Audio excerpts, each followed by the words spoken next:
ဖေချက်တဲ့ရှင်တဲ့ကွက်အဖေရဲ့ကျွေးတဲ့တဲ့တန်းဒီကမှာပဲ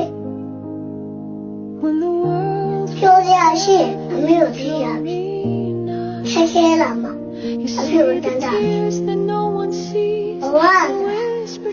ငယ်ဝအဖေကြိုက်ခဲ့ဘူးလေအောက်ကမများများလေးရအဖေလောမချိုးဖူရလေတာတီးခဲ့ပြီဖေဒီတကောက်မာဘီကိုပြန်ရောက်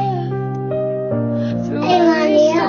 မပြောဘူးလို့ပြောနေတဲ့စကားအတွက်အဖေကိုပြန်တောင်းရအောင်အဖေလုပ်နေတယ်မှာအဖေပြမလာလို့ဘေးကကောင်းဝင်ကြီးစောင်းမိုက်အဖေပြောတဲ့စကားလေးကမသာဘုံမာစမ်းပြီးဒီနိုင်ငံကိုပြန်လာအဖေရှိနေသမျှမသားသမီးတွေမျက်နှာမမြင်ရဘူးတဲ့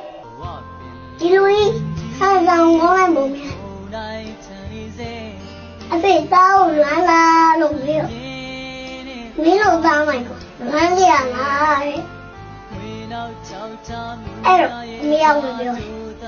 ငါသားမေးပြီလူချင်းကြီးမျက်ရည်ကျနေပြီတဲ့မေး